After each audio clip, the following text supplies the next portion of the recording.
So I am like perfect camouflage because I have a dark sweater on and a dark background. You might just get a floating head for the majority of this video.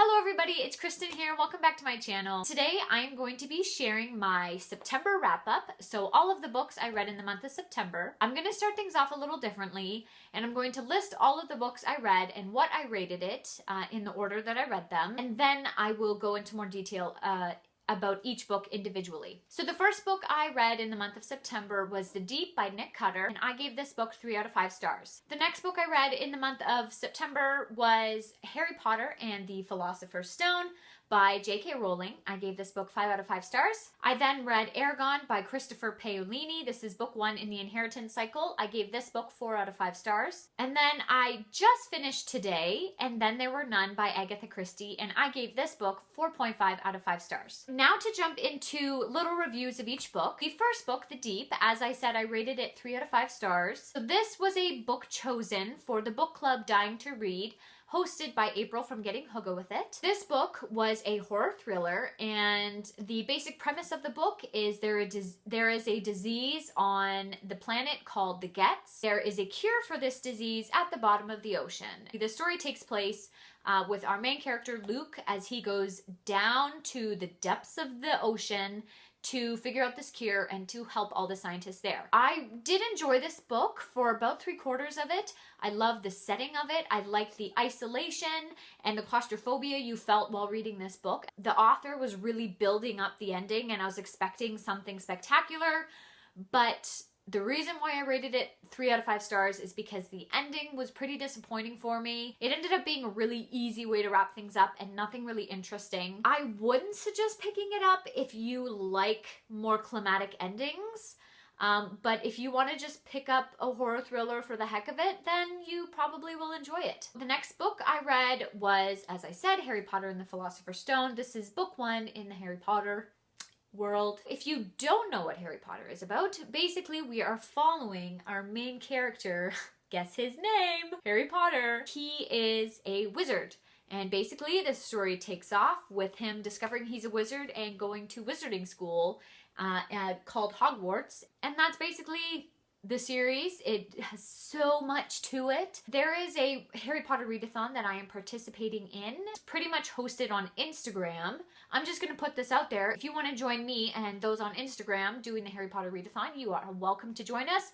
We are reading a book a month. So the Philosopher's Stone was the book for September, and then we are moving on to the Chamber of Secrets for October. I have already started this book. I'm almost a quarter way through. You can't really stop yourself when you're reading Harry Potter. You kind of just read. I have only read the Harry Potter series once, so this is my second time rereading it, and I'm really excited to kind of experience it all over again and knowing details now, paying more attention to certain things. I am enjoying this, obviously, and I am reading a book a month, so if you want to join, then join.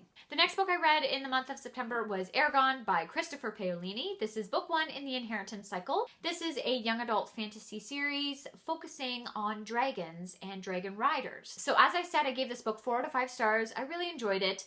I have only read Eragon, and I didn't continue on with the rest of the series, so that's my intent now. I am buddy reading the whole series with Izzy from Isabel's Literary Musings. We're reading a book a month. So Eragon was for September. I read this when I was in high school, and I really enjoyed it. I think I remember giving it like 5 out of 5 stars when I read it then. Now that I've gotten older, I can definitely tell that this book suits young adult audience more, just in the writing style. It has a wonderful storyline, and you have such adventure in the story. I felt like the world was really well developed. The characters were really, really well developed. Did feel like it suited a young adult audience more. And I just want to say that I am really, really impressed with Christopher Paolini's ability to describe his map. I don't like it when books have maps at the front of it, but it's never really explained well or introduced well, and you can't really reference it. But in Eragon, because you're basically traveling across the whole world of Allegasia, you are really getting to know the cities and where he is and everything, and he explains the world so well. So I'm really impressed with Christopher Paolini's writing in that. Basically, this story, now I give a synopsis of the book, but we're just gonna go with it, just keep going. This book follows our main character, Eragon, and he is a poor farmer boy, basically. He lives with his cousin and his uncle. When he was a little baby, his mother dropped him off at his uncle's house, and he's grown up basically living with his uncle and his cousin. He just lives on a farm and is carrying on with life when one day a dragon egg happens into his world, and the story unfolds from there. I'm not going to give too much away. It's a wonderful story of adventure and friendship and coming into your own and discovering your own strengths and abilities. I really enjoyed this book. It's got dragons and magic and adventure, so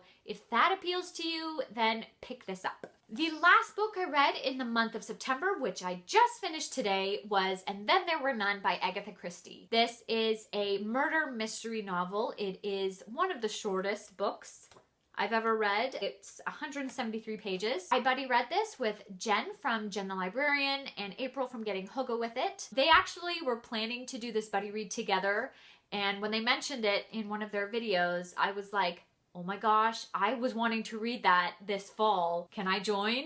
And they were gracious enough to let me join, so thank you, Jen and April. I really enjoyed reading this book with you guys. They actually sped through this book really quick. They finished it within a few days. I was going a little bit slower with it because I didn't know what pace everyone was reading at.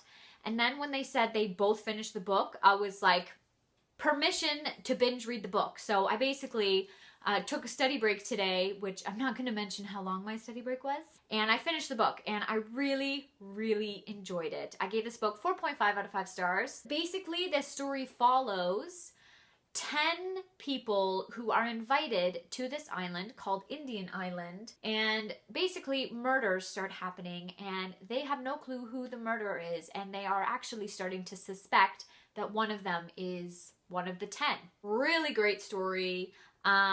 Because it's such a short book, the pace is really good, really fast paced. The ending is really awesome. I loved how it ended. April did mention that she liked the isolation aspect of being on the island, and I really like that as well. One thing I did struggle with is because you have 10 main characters that you're following 10 different perspectives, and you kind of start to lose track of who was who and the details about them and their past. I got a little lost with that, but if you do speed read through this book, you stay in the characters more. When I binge read the rest of the book, I followed along pretty well, and I love the ending. If you want to pick up a really easy murder mystery, honestly, Agatha Christie books are really good, so pick up any one of them, but I would say this is one of the better ones I've read. So that is all of the books I've read in the month of September. It was a really good reading month, considering that I started school and my life has now tripled in its busyness. If you want to talk about any of the books here, then go ahead, comment down below, and we can talk about it, because that's what we're all here for, right? We're here to talk about books. Thanks guys for watching. Give this video a big thumbs up, click subscribe, and I will see you all in my next video. Bye!